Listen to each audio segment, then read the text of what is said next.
Capsicum की सब्जी तो हर किसी के घर पर बनती है और सबको पसंद भी आती है, पर आज हम जो स्टफ़ कैप्सिकम बनाएंगे उसका स्टफिंग एकदम डिफरेंट है। और सच में ये इस तरह से आप एक बार सब्जी बनाएंगे तो इसे आप रेगुलर मेनू में ऐड कर लेंगे और ये सब्जी को आप टिफ़िन के लिए भी दे सकते हो। तो एक बार घर पर जरूर ट्राई करना। जय जिनेंद्र सभी को। तो चलिए आज की मज़ेदार रेसिपी शुरू करते हैं। स्टफ़ कैप्सिकम की सब्जी बनाने के लिए मैंने यहाँ 7 से 8 एकदम फ्रेश कैप्सिकम लिए हैं। और ये स्टफ़ कैप्सिकम की सब्जी बनाने के लिए कैप्सिकम हमें बहुत छोटी साइज़ के लेने हैं, यानी बेबी कैप्सिकम हो वैसे ही छोटी साइज़ के लेने हैं। तो इससे भी छोटी साइज़ के आपको मार्केट में मिल जाएंगे, पर जब मैं मार्केट गई थी तो मुझे इतने ही छोटी साइज़ के कैप्सिकम मिले थे। तो यहाँ कैप्सिकम को अच्छे से वॉश करके सारे कैप्सिकम में से डंठल का पार्ट कट कर लेना है। और डंठल का पार्ट कट करने वक्त हमें ध्यान रखना है कि कैप्सिकम टूट ना जाए, क्योंकि एकदम छोटे साइज़ के रहते हैं और एकदम सॉफ्ट होते हैं, तो कट करने वक्त टूट जाते हैं। तो टूट जाएंगे तो भी कोई बात नहीं, आप स्टफ़ करके आप अच्छे से पैक करके आप सब्जी बना सकते हो। पर जब डंठल कट करेंगे तो थोड़ा ध्यान रख के कट करेंगे। और फिर इसे बीच में से हमें बीज निकाल लेना है और अंदर चेक भी कर लेना है, क्योंकि कभी कभी कैप्सिकम अंदर से ख़राब हो सकते हैं। अब इसे साइड में रख लेंगे और स्टफिंग के लिए हम एक छोटा सा स्वीट कॉर्न को रोस्ट कर लेंगे। तो यहाँ मैंने छोटी साइज़ का लिया है, अगर बड़ा स्वीट कॉर्न है तो आप आधा स्वीट कॉर्न का ही यूज़ करेंगे। और इसे हमें 100% रोस्ट नहीं करना है, 70 to 80% रोस्ट हो जाने के बाद हमें गैस बंद कर लेना है और इसे भी हम ठंडा करने के लिए साइड में रख लेंगे। अब स्टफिंग के लिए 2 टेबलस्पून सिंगदाना को मैंने यहाँ रोस्ट कर लिया है। इसी के साथ में हम 1 टेबलस्पून सफ़ेद तिल भी ऐड करेंगे और इसे भी हम हल्का रोस्ट कर लेंगे। तो यहाँ मैंने गैस की फ्लेम बंद कर ली है। साथ में 1 टेबलस्पून सूखा नारियल को ग्रेट करके ऐड करेंगे और इसे भी हम हल्का रोस्ट कर लेंगे। और ये तीनों चीज़ अच्छे से ठंडी होने के बाद इसे हम चॉपर में ऐड कर लेंगे, या फिर आप मिक्सर बाउल में भी ऐड करके पल्स मोड पर ग्राइंड कर सकते हो। मैंने यहाँ चॉपर में ही दरदरा चॉप कर लिया है।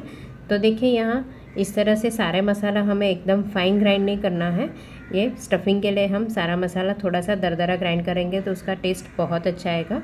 अब साथ में 2 टेबलस्पून कोई भी फरसान ऐड करेंगे, 1/4 टीस्पून हल्दी पाउडर, 1 टीस्पून लाल मिर्च पाउडर, 2 टीस्पून धनिया जीरा पाउडर ऐड करेंगे और 1/4 टीस्पून हींग ऐड करके फिर थोड़ा सा गुड़ भी ऐड कर लेंगे और 1 टीस्पून नमक ऐड करके इसे हम वापस एक बार चॉप कर लेंगे। तो सारी चीज़ अच्छे से मिक्स भी हो जाएगी और फरसान भी अच्छे से ग्राइंड हो जाएगा। अगर आपके पास फरसान नहीं है तो बेसन को आप अच्छे से रोस्ट करके भी आप ऐड कर सकते हो। तो देखिए ये मसाला बनने के बाद इसे हम साइड में रखेंगे। और जो हमने स्वीट कॉर्न को रोस्ट किया था उसे भी हमें इस तरह से सारे दाने निकाल लेना है और ये स्वीट कॉर्न को भी हमें स्टफिंग में ही ऐड करना है। तो सारे स्वीट कॉर्न के दाने निकालने के बाद इसे भी हमें चॉपर में ऐड कर लेना है और इसे भी दरदरा ग्राइंड कर लेना है। तो ये चीज़ आप मिक्सर बाउल में भी कर सकते हो, पर हमें पल्स मोड पर रुक रुक के चालू बंद करके ग्राइंड करना होगा। तो देखिए यहाँ चॉपर में मैंने स्वीट कॉर्न को भी दरदरा ग्राइंड कर लिया है। तो इसे भी हम जो मसाला बनाया था उसी के साथ में ऐड करेंगे। और यहाँ 50 ग्राम पनीर को भी ग्रेट कर लिया है तो उसे भी ऐड करेंगे। साथ में इसमें 1/4 टीस्पून सॉल्ट पाउडर और 1/4 टीस्पून गरम मसाला पाउडर ऐड करेंगे और आधा नींबू का रस भी निचोड़ देंगे। और सारी चीज़ हमें अच्छे से मिक्स कर लेना है। तो वैसे यहाँ चौमासे के लिए बनाया इसलिए मैंने इसमें हरा धनिया ऐड नहीं किया है, वैसे आप इसमें हरा धनिया भी ऐड कर सकते हो। तो यहाँ स्पाइसी थोड़ा कम लग रहा था तो मैंने थोड़ी सी हरी मिर्ची की पेस्ट भी ऐड की है और थोड़ा सा नमक भी ऐड कर लिया है।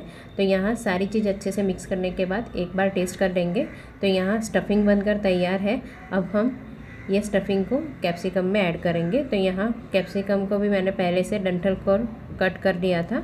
अब ये जो मसाला बनाया है उसे हमें इस तरह से हल्का हल्का प्रेस करके सारे कैप्सिकम में अच्छे से स्टफ़ कर लेना है। अक्सर हम कैप्सिकम स्वीट कॉर्न की सब्ज़ी तो बनाते ही है, या फिर आप स्वीट कॉर्न और कैप्सिकम और पनीर की सब्ज़ी भी बनाते ही रहते हैं, पर आप इस तरह से कैप्सिकम में स्टफ़ करके ये एक बार सब्ज़ी ज़रूर ट्राई करना। सच में ये सब्ज़ी बहुत ज़्यादा टेस्टी लगती है और ये सब्ज़ी को आप टिफ़िन में भी देंगे तब भी सबको बहुत पसंद आएगी और बिल्कुल ख़राब नहीं होती है। और ये मसाले से आप कोई और सब्ज़ी बनाना चाहो तब भी आप बना सकते हो। तो देखिए सारे कैप्सिकम में मैंने अच्छे से स्टफ़ कर लिया है। तो जितना स्टफिंग बनाया था उसमें से मैंने 8 कैप्सिकम को स्टफ़ कर लिया है।